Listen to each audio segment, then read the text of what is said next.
spasticity. Ulitin ko, cerebral, it's brain, blood vessel, okay? Yung ugat daw po natin sa brain, pag dumadaan mo ng dugo, dapat po elastic siya. Kasi ang chances, kung sumisip po yan, may chance po na bumara, o may chance po na ito. Unang-una, kulang ka sa tubig. Pangalawa po, ma'am, mahina na po, ma'am, yung ugat natin because of aging. So this can be pre-stroke. Kinabuchok po naman sinabi na. So dapat maayos natin. Pangalawa po, Nay, malakas ang uric acid. Bawas muna tayo sa karne. Tilapia, bangusa, bawas mataas kasi sa cholesterol yun, ha? Because una kasi tubig, ma'am, hinina ang buto. May pain mo ba? Banda dito, banda? Ibig sabihin, either so Sa balakang. So may kita po natin dito. Okay, sige po, ha? Babantayan na rin mo ang sugar. So yung pagkain mo ng mga kanin, bawas na. Tapos din, bawas na rin, ha? Okay. Vaginitis coefficient, ma'am, may UTI tayo so far. So tubig tayo lagi, ha? Para ma-flush out ng toxin. Okay, thyroid gland. Ulitin ko, ma'am. This is the thyroid gland. Kung dahilan, bakit nakikita to? Unang sa tulog, stress, or may lahi kayo sa thyroid.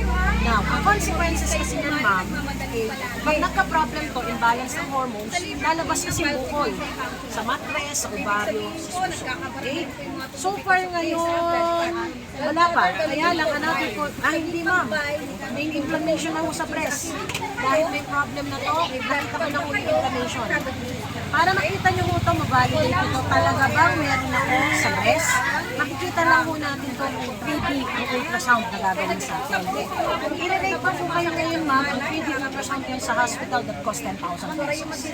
Ultrasound pa lang. Wala pa po yung nare-recommend na gawin. Ha? Ayusin ko po ito, ma'am, ha? Ayusin ko.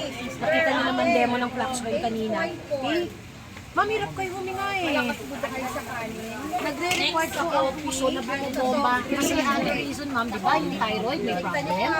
Pagdating sa thyroid, hirap to. Bilis ang tibok ng puso ko. So far niyan. Future consequence lalaki. Kailangan hanggang 10:30. Ano pa? Pag nag-11 kayo nanay, Sige. At least wala sa palis. Sige po. So ulitin ko, ma'am, ha? Okay. Lumbar calcification, buto agad ang nakita natin. Okay? UTI. Aminado ka sa buto.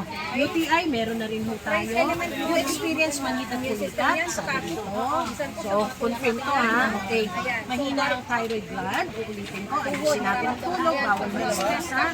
Okay. Bantayan na ho ang BP, ma'am, ha? Always mo-monitor ang BP. Pero dito, ma'am, ang concern ko, hindi BP eh. Brain, ang specific.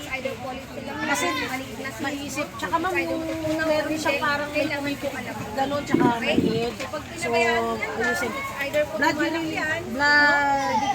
Urea nitrogen, yung function ng kidney mo overload. So, tubig-tubig tayo dyan, ha? Okay. Thyroid mahina, buto, bantay na rin mo ang sugar. UTI, confirm mo ang UTI. Kasi nakita mo dito sa first page may UTI. Ang second mo dito na-confirm ko. So, na-validate yan. Meron yan. Inom ng maraming tubig para ma-flush out, ha? Tapos sa breast, may hyperplasia na. Okay? So, CoQ10, it's an enzyme na hinihingi mo ng puso para lumakas ang puso. Okay? So, ngayon, para ko ayusin, ma'am. Sabi ko nga, ma'am, ang trabaho namin, ma'am, it's educate lang ho sa inyo. Interpreter lang ho kami. So, paano natin naayusin? Sa nakita ko, number one, increase ko immunity. Kung ano po, ma'am, yung existing na gamot na iniinom nyo, meron po ba? Kasi hindi na po kayo masyadong kumakain siguro may gulay, no? Ng prutas, tapos po Okay, good. Spirulina can continue spirulina. Spirulina is not the gamot. It's actually a food ano po kung ginagawa ng Okay, detox na so na-explain ko naman kanina the difference between food supplement and drugs. Okay? Now, ito, Pharmacy, ma'am, ito yung una. tapos yung pang-apat po natin Vitamins, puro iinumin mo lang mo. Ha? Okay. Tapos ma'am, magpapagawa ako ng alkaline water sa'yo kasi mahina ka sa tubig, ma'am. Mas maganda ang absorption. Nakita niyo ba yung demo ko kanina? Kita tayo? 1 capsule, 3 liters.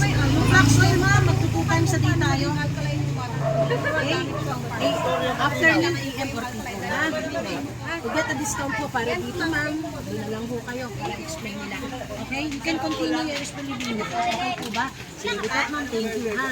O, gawa ng paraan. Wala pala